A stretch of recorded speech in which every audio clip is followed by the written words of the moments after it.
말씀은 에베소 교회 성도들을 향한 바울의 기도가 기록되어 있습니다.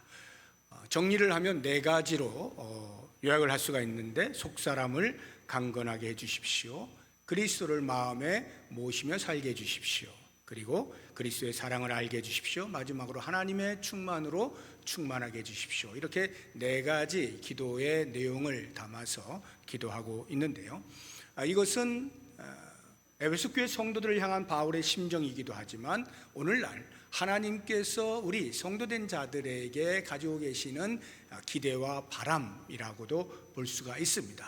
이것이 바로 성도의 성도됨, 성도의 품위, 성도의 품격입니다. 2주 전에 제가 앞서 두 개를 말씀을 드렸고요, 이제 세 번째, 네 번째 기도의 제목들을 가지고 오늘 함께 또 은혜를 나누어 보고자 합니다. 세 번째 바울의 기도는 그리스도의 사랑을 알게 해주십시오 라고 하는 것인데요, 18절 한번 보시기 바랍니다. 능히 모든 성도와 함께 지식에 넘치는 그리스도의 사랑을 알게 해주십시오, 그리스도의 사랑을 알게 해주십시오 라고 하는 것인데요, 여기 알다라고 하는 말의 의미를 먼저 좀 알 필요가 있습니다. 성도는 예수 믿는 사람이죠. 그리고 예수를 믿고 살아가는 동안에 그리스도의 사랑을 자연스럽게 경험하게 되어지고 알게 되어집니다. 그런데 이 안다라고 하는 것이 우리의 지성, 우리의 지식을 통해서만 아는 것이 아니고요, 한 걸음 더 나아가서 지정의 전인적인 차원에서의 알을 말한다는 사실을 우리가 꼭 기억을 해야 됩니다. 물론 첫 출발은 지식적인 알므로부터 시작이 되어집니다. 성경을 접하면서 읽고 듣고 배우고 연구하는 과정 속에서 그 안에 있는 그리스도의 사랑을 습득하게 되어집니다. 성경을 배우면 배울수록 구석구석에 또는 이면에 담겨있는 그리스도의 사랑을 하나씩 발견하게 되어지죠. 우리는 이러한 교육을 반복하여서 받게 되면서 점점 더 확신에 찬 삶을 살게 되어집니다. 그리스도의 사랑, 십자가에서 보여주신 사랑, 나 같은 죄인을 구원해 주신 사랑, 이 사랑은 끝없이 우리가 반복하여 듣고 있습니다. 반복하여 듣는다는 말을 나쁘게 이야기하면 세뇌된다라고 표현을 할 수가 있는데요, 이것은 세뇌와는 조금 다릅니다. 세뇌라고 하는 것은요, 그 내용의 진위와 관계없이 강제적으로 주입당하는 것, 이게 세뇌죠. 우리가 그리스도의 사랑을 성경을 통하여 반복하여 배우는 것은 진리이고 사실이고, 우리가 미처 눈을 다 뜨지 못하는 또는 한계를 가지고 다 발견하지 못하는 것들을 계속하여 성령의 도우심을 통하여 말씀을 읽는 가운데 그 속에 숨겨져 있는 것들을 하나씩 알게 되어지고 발견하게 되어지고, 그러면서 감격을 하게 되어지는 것, 즉 지식의 확장이라고 보시면 되겠습니다. 이러한 지식적 알므로부터 출발되어진 우리의 알은 그것을 끝나지 아니하고 우리의 가슴으로 내려와야 됩니다. 감성적 알이 필요한 거예요. 지식이 쌓이면 쌓일수록 우리의 가슴은 덮여져야 되는 거예요. 데펴져야 되는 거죠. 뜨거워져야 되는 것입니다. 가슴을 뜨겁게 하지 못하는 지식, 그것은 참 지식이라고 할 수가 없습니다. 여러분들이 삶 가운데에서 많이 경험하시는 것일 텐데, 그리스도의 사랑에 대하여서 우리가 들을 때마다, 그것이 가슴으로 다가올 때마다 눈물을 흘리고 콧물을 흘리면서 그렇게 감격하고 뜨거워지는 그런 경험들 하잖아요. 과거에도 그런 일이 있었지만 지금도 여전히 계속 현재적으로 발생하는 그러한 경험들이죠. 이러한 가슴의 뜨거움이 있을 때에 그리스도의 사랑을 안다라고 말을 할 수가 있는 거예요. 그런데 이 가슴으로의 안다는 것, 뜨거워진다는 것은 그것으로 멈추지 아니하고 한 걸음 더 나아가죠. 우리의 손과 발을 움직여서 그리스도의 사랑이 우리의 삶을 통하여 드러나게 되어지는 의지적인 알므로 나아가게 되어집니다. 만약에 그리스도의 사랑이 우리의 가슴에서만 머물러 있다라고 하면 그리스도의 사랑에 대한 참 지식을 가지고 있다라고 말할 수 없습니다. 우리의 의지적인 행위, 사랑에 기초한 실제적인 행위가 그리스도를 알고 감격하고 있음을 증명할 수 있어야 됩니다. 이와 같이 그리스도의 사랑을 안다라고 하는 말은 단순히 머리로만의 알미 아니라 우리의 삶 전체, 전인격적으로 알아가는 것을 의미하는 것이고, 그리스도의 사랑이 우리의 전인격에 영향을 미치게 되어지는 것, 이것이 진정한 알미의 의미입니다. 그렇다고 하면 이제 그리스도의 사랑의 특징이 어떠한 것인지 오늘 본문을 통해서 두 가지를 보게 되면, 그 첫 번째는 지식에 넘치는 사랑입니다. 다시 18절을 보십시오. 능히 모든 성도와 함께 지식에 넘치는 그리스도의 사랑을 알고, 이렇게 지식에 넘치는 그리스도의 사랑이 과연 무엇을 의미하는 것일까? 1차적으로는 지식보다 뛰어난 사랑, 지식보다 훨씬 중요하고 우월한 사랑, 이렇게 이해를 하실 수가 있겠습니다. 이 말의 의미는 사랑이 없는 지식은 아무리 성경에 관련되어진 지식이 충만하다 할지라도 그 지식은 사람을 교만하게 할 뿐, 오히려 다른 사람을 판단하고 정죄하는 도구로 사용이 되어질 뿐입니다. 고린도전서 8장 1절을 보시게 되면, 우상의 재물에 대하여는 우리가 다 지식이 있는 줄을 아나. 고린도 교회에 우상의 재물을 먹어야 돼 말아야 돼라고 하는 문제를 가지고 옥신각신합니다. 그 소식을 들은 사도 바울이 이야기하는 거예요. 그에 대한 지식은 다 있어. 그러나 그 다음 보시게 되면, 지식은 교만하게 하며 사랑은 덕을 세운다 해서, 지식만 가지고 있으면 그래 네가 잘했어 못했어 분별해내면서 그렇게 하는 것으로 끝이 나지만, 사랑은 그 가운데에서 지식을 넘어서서 공동체의 덕을 세워간다, 이렇게 말하고 있는 것입니다. 지식만 있으면요, 이것이 법이요 라고 하면 그 다음 아무 말도 하지 못하게 되어지는 그 공동체의 분위기를 경직시키고 성도와 성도 사이에 경계를 하게 만들어요. 지식만 있으면 이러한 폐단이 있어요. 지식의 사랑을 더해야 덕이 세워지게 되는 것입니다. 그래서 서로 이해하고 위로하고 격려하는 일들이 일어나게 되죠. 골로새서 2장 2절을 보시게 되면, 이는 그들로 마음의 위안을 받고 사랑 안에서 연합하여 확실한 이해의 모든 풍성함과 하나님의 비밀인 그리스도를 깨닫게 하려 함이니. 그래서 사랑을 통하여서 공동체가 하나 되어지고 서로 마음을 나누고 이해하고 협력하고 격려하고 세워주는 이러한 일들이 일어나게 되는 것입니다. 지식에 넘치는 그리스도의 사랑, 지식을 뛰어넘는, 지식보다 더 우월한 그 사랑을 우리가 알아야 하는 것이죠. 또 하나, 지식에 넘치는 그리스도의 사랑이라고 할 때 이 넘친다라고 하는 말의 의미는요, 지식으로는 다 알 수 없다는 의미입니다. 우리의 지식으로는 전부 이해할 수 없는 그리스도의 사랑, 이런 의미예요. 그래서 19절을 보시게 되면 이런 표현이 나오는데요, 그 너비와 길이와 높이와 깊이가 어떠함을 깨달아. 그리스도의 사랑을 표현할 때 그리스도의 사랑의 너비와 길이와 높이와 깊이가 어떠함을 깨달아, 사도 바울이 이렇게 표현을 하고 있어요. 그렇다고 하면 이것은 무엇을 의미하는 것일까? 우리가 과연 줄자를 가지고, 자, 너비가 몇 미터야, 길이가 몇 미터고 높이는 몇 미터, 깊이는 몇 미터야, 이렇게 수치적으로 잴 수가 있느냐? 그것을 깨달았다라고 말을 하는 것일까? 아닙니다. 이건 수사학적 표현이에요. 역설적 표현입니다. 그런 것으로 수치화할 수 없다는 거예요. 측량이 불가한 그리스도의 사랑이다 하는 말을 해주고 있는 거예요.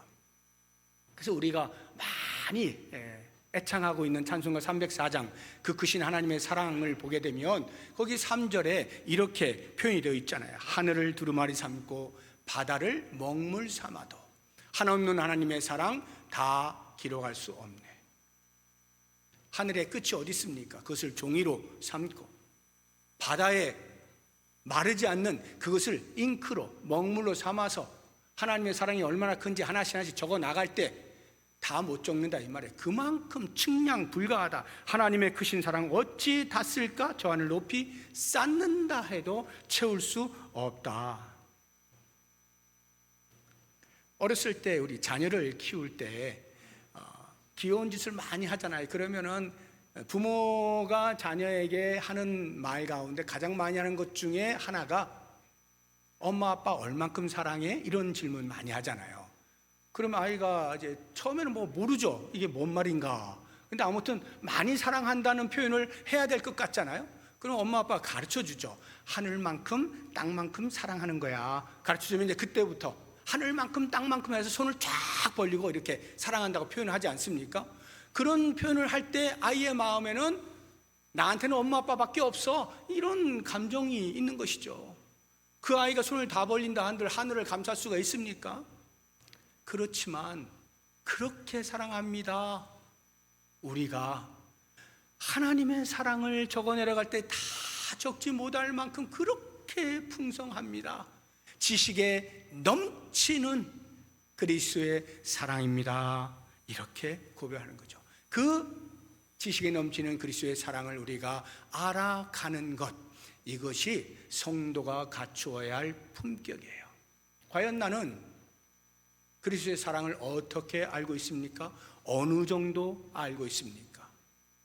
지식에 찬 것만큼이나 가슴으로 뜨겁게 고백하고 있습니까? 그 고백되어지는 그리스도를 향한 사랑이 나를 향한 그리스도의 사랑에 대한 발로로 내 삶 가운데 손으로 발로 움직여가면서 증명을 해내고 있습니까? 나는 얼마나 그리스도의 사랑을 알고 있습니까? 아는 만큼 우리는 한 뼘 더 자라고, 그리스도의 사랑을 아는 만큼 성도로서의 갖춰야 할 품격이 우리에게 형성이 되어지는 것입니다.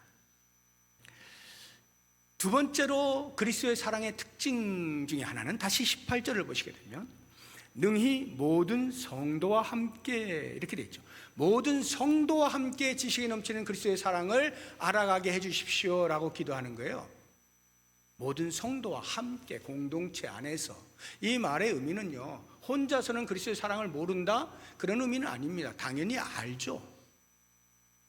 그리스도의 사랑을 우리가 왜 몰라요? 한 사람이 각각 알 수 있어요. 그러나 공동체 안에서 각 사람에게 임하신 그리스도의 사랑을 서로 확인하고 나누고 경험하게 되어질 때 그 풍성함이라고 하는 것은 혼자 경험하는 것에 비교할 수가 없는 풍성함이 있다는 말이죠. 그리스도의 사랑, 그것은 당연히 한 개인 한 개인에게 다가옵니다. 그럴지라도 그 사랑이 어느 한 사람에게만 특정 지어져서 그 사람에게만 집중되어 쏟아 부어지지는 않습니다. 모든 공동체에 속한 성도들이 함께 누려야 할 공통의 은혜가 있다는 사실, 우리가 기억을 해야 됩니다. 그 공동체 안에서 그리스도의 사랑을 함께 경험을 하는 거죠. 다시 말하면 성도와 성도 사이의 인간 관계 속에서 그리스도의 사랑을 알아가는 것이고요. 이것을 영성이라 해요. 보통 종교에서의 영성은 제가 목수교실에서도 말씀을 드렸는데 사람을 떠나는 겁니다. 한적한 곳 깊은 산골로 들어가는 거예요.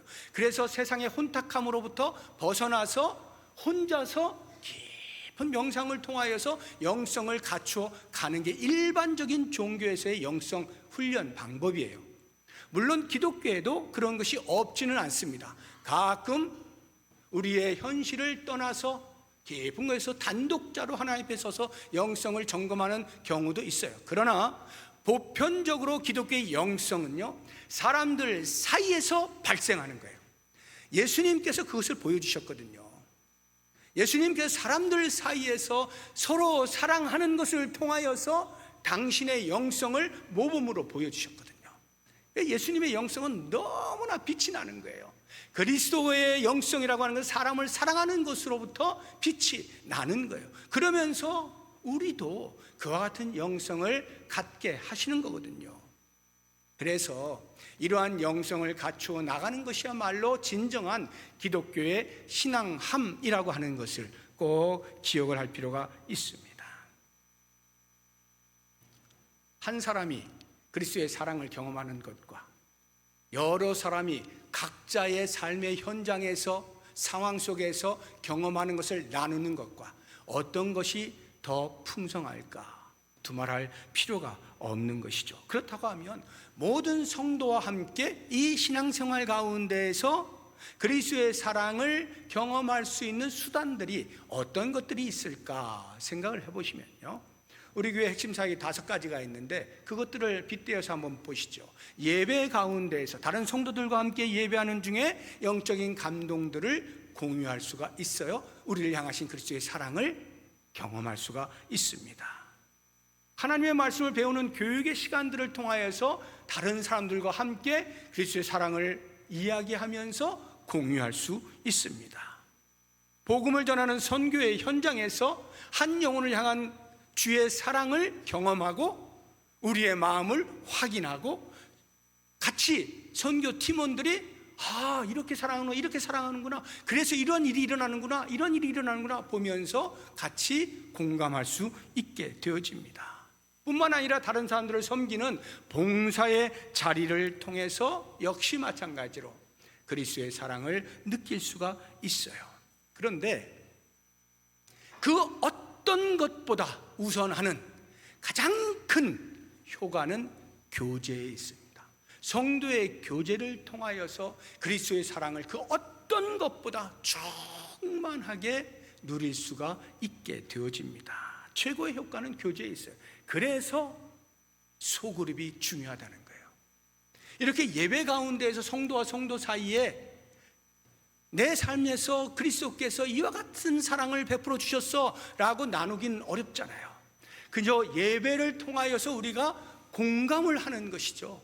직접 내 삶에서 다가오신 그리스도의 사랑을 나누는 것은 소그룹을 통하여 이야기를 나눌 때 가능해지는 거예요. 그래서 우리는 이 소그룹을 절대로 무시해서는 안 돼요. 소홀히 여겨서는 안 돼요. 대충 시간 때우는 것으로 여겨서는 안 됩니다.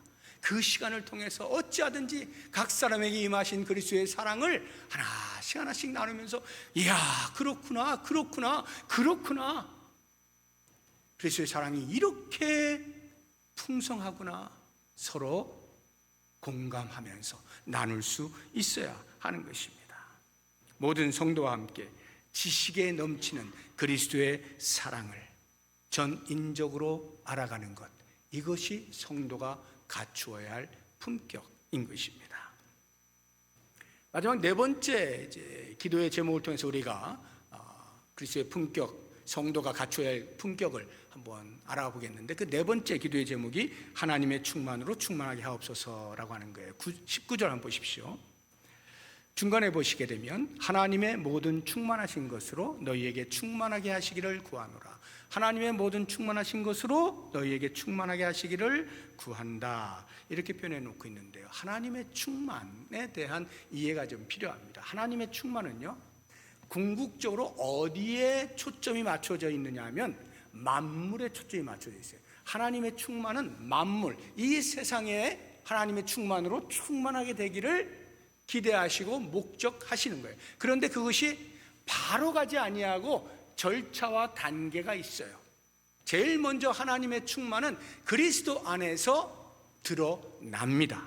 골로새서 1장 19절 보시게 되면 아버지께서는 모든 충만으로 예수 안에 거하게 하시고, 하나님의 충만이 육체로 오신 예수 그리스도 안에서 선명하게 드러납니다.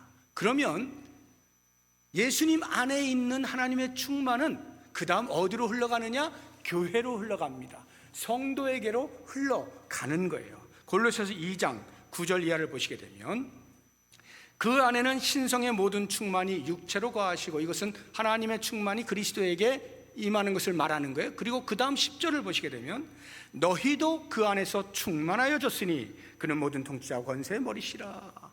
예수 그리스도 안에 있는 하나님의 충만이 우리에게, 교회에게로 흘러들어와 교회가 하나님의 충만으로 충만하여 진다는 말입니다. 그러면 그 다음에 교회는 우리 안에 있는 하나님의 충만을 세상으로 흘려보내는 거예요. 세상 가운데 나타나도록 하는 것입니다. 에베소서 1장 23절 보시면 교회는 그의 몸이니 만물 안에서 만물을 충만하게 하시는 이의 충만함이니라. 무슨 말이에요?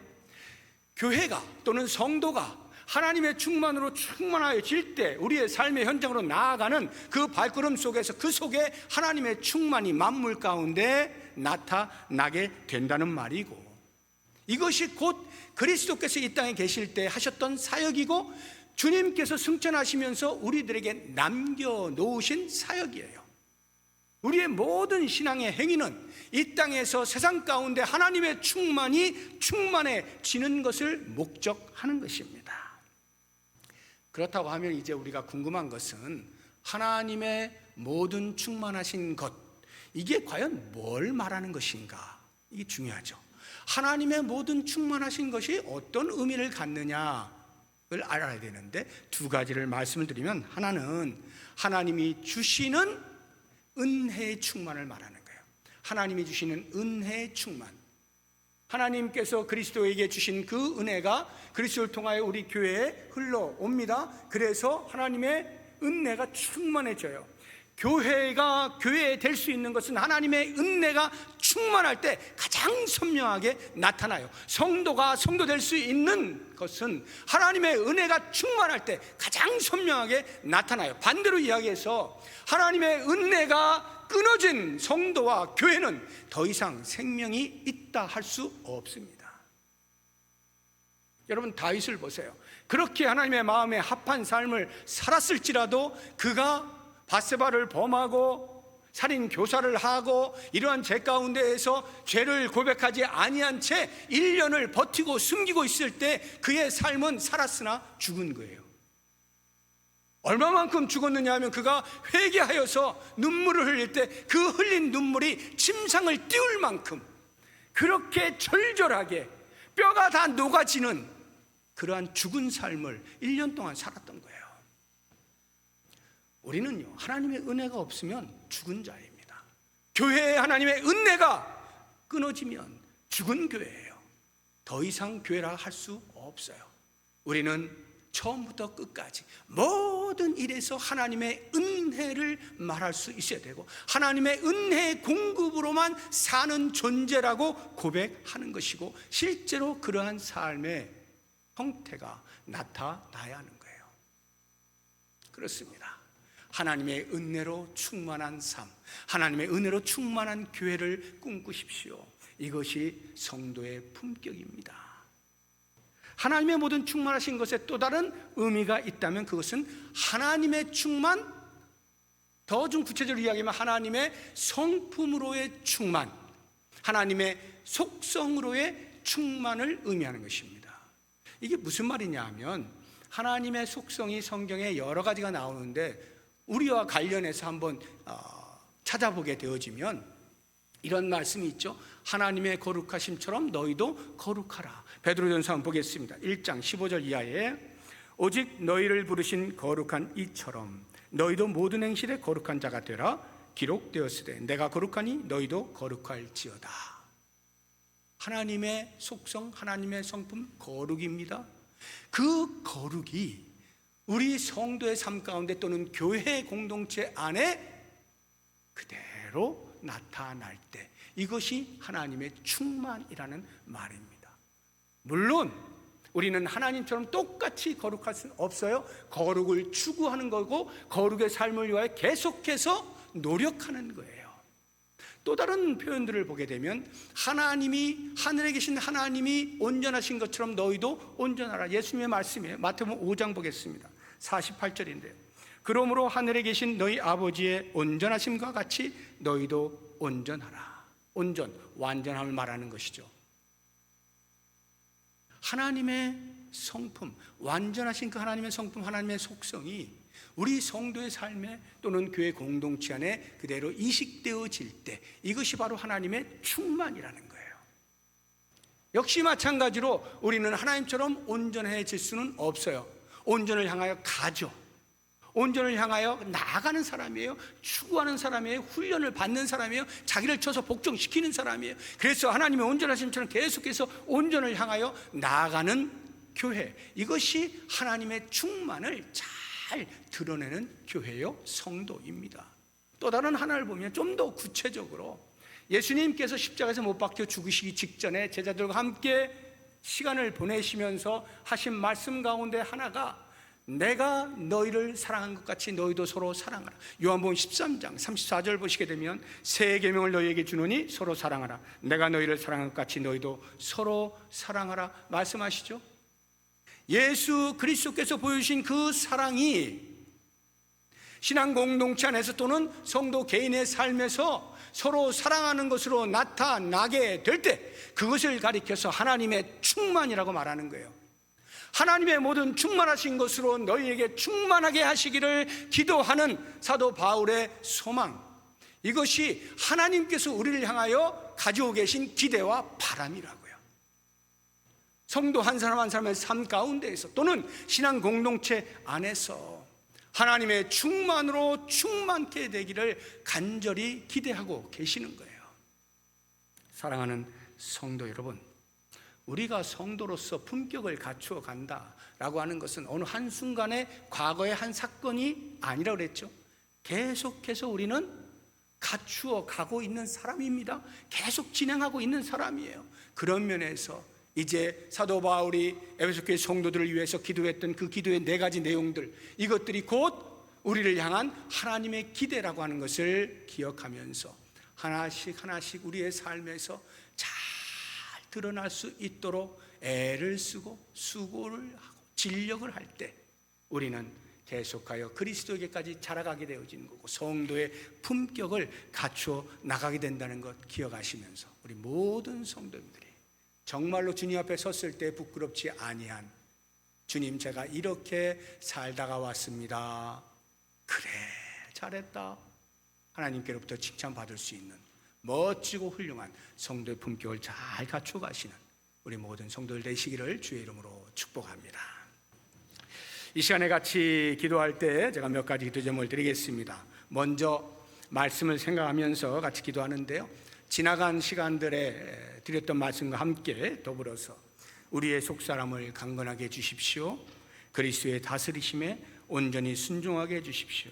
그리스도의 사랑을 알게 해주십시오. 하나님의 충만으로 충만하게 해주십시오.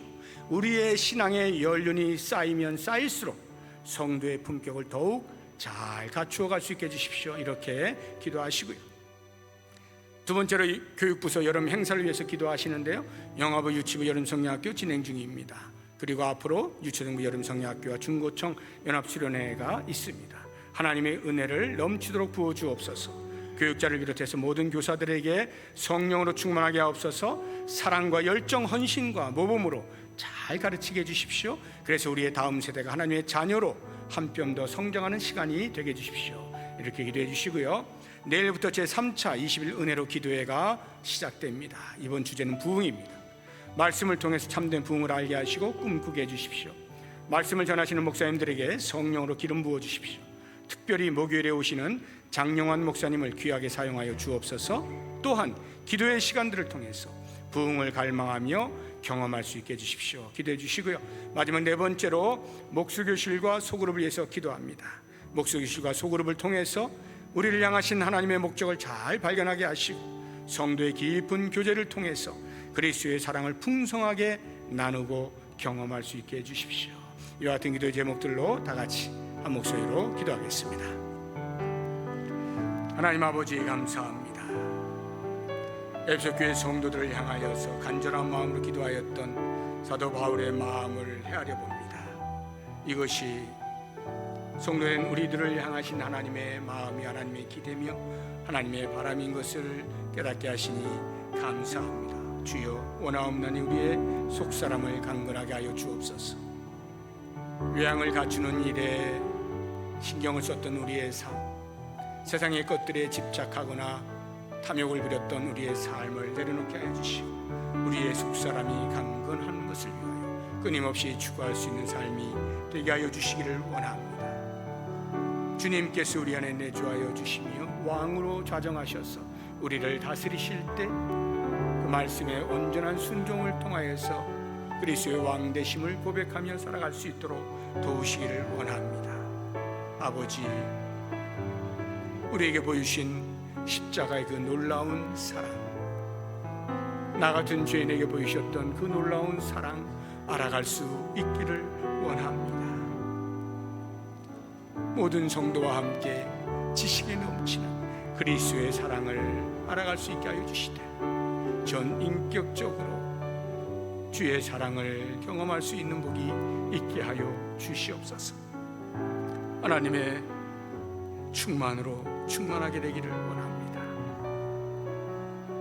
부어주시는 하나님의 은혜로 충만한 삶이 되기를 원합니다. 하나님의 거룩하심처럼 나도 거룩하게 되기를 원하고, 하나님의 온전하심처럼 나도 온전하게 되기를 원하며, 그리스도께서 보이신 사랑만큼이나 다른 성도를 사랑하며 살아갈 수 있게 하여 주옵소서. 그러한 교회가 되게 하여 주옵소서. 우리의 신앙의 연륜이 쌓이면 쌓일수록 이와 같은 성도의 품격을 잘 갖추어갈 수 있도록 함께하여 주옵소서. 영업으로부터 시작해서 청년부 1회까지 여름에 여러 가지 교육의 행사들을 합니다. 여름 성령학교와 수련회를 통하여서 주께서 부어주시고자 하는 은혜가 하나도 남김없이 쏟아지게 하여 주옵소서. 교육자를 위시하여서 모든 교사들이 성령으로 충만하여서 열정을 가지고 사랑과 헌신의 마음으로 모범적으로 가르쳐 나갈 때 우리의 다음 세대가 주의 말씀으로 건강하게 세워져 갈 수 있도록 복 내려 주시옵소서. 내일부터 제3차 21은혜로 기도회가 진행됩니다. 하반기를 맞이하며 부흥을 꿈꿉니다. 주의 말씀을 전하시는 목사님들에게 강권적으로 붙들어 주시고, 특별히 외부에서 오신 우리 장영훈 목사님 붙들어 주셔서 말씀을 통하여 도전하여 주시고 부흥을 사모할 수 있게 하여 주시고 꿈꾸게 하여 주시고 갈망할 수 있게 하여 주셔서 도전받은 말씀을 부여잡고 기도할 때 우리의 가슴이 뜨거워지게 하여 주시고 참된 부흥에 대한 열망이 불같이 일어날 수 있도록 인도하여 주시옵소서. 그리하여 주께서 우리 교회를 향하여 가지고 계신 품고 계신 계획들이 우리의 삶을 통해 잘 성취될 수 있도록 도와주시옵소서.